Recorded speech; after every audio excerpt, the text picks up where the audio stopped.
just recently. 143.5 overs India faced to battle out a draw. And that is where it got a bit acrimonious in England when two of our boys got hundreds.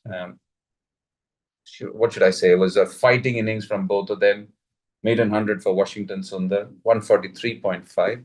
And India only have to go about 80 and a bit overs. So you reckon they have it in them tomorrow?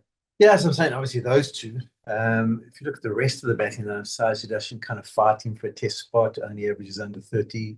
So it'll be a difficult one for him. Jarrell, brilliant form coming into the test series, 200s against SAA, but hasn't shown us really. 100 against West Indies too. Yeah, but hasn't shown us in this series where he's at. So he might be feeling pressure.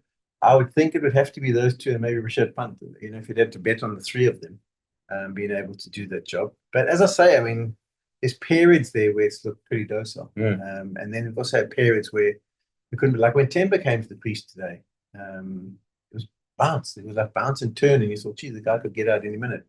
And then after that, for about 10, 15 overs, we kind of felt, well, it just went flat and there's nothing. So I don't believe it's not possible. I just battled to see it happening because of, I think, the space that team's in. They can't win the series. There's no another test to be played, which was the case in Manchester. There's still something to happen afterwards. So they're fighting for a certain cause. The series is gone. So no matter what they do tomorrow. So that's why I think it could be more challenging. But I'm not saying it can't happen. I think it's still a decent surface. There's some to play with, as we saw with Farman.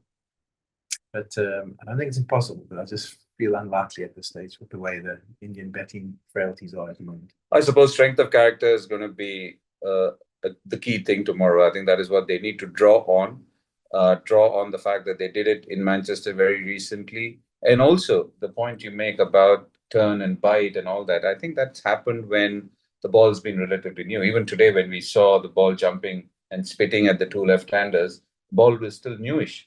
So it'll be interesting how it plays out tomorrow. Yes, it's the fifth day wicket. It should have something, especially on a red soil surface. But maybe India are also banking on the fact that this ball, as it gets old, it'll start doing lesser and lesser. Time will tell.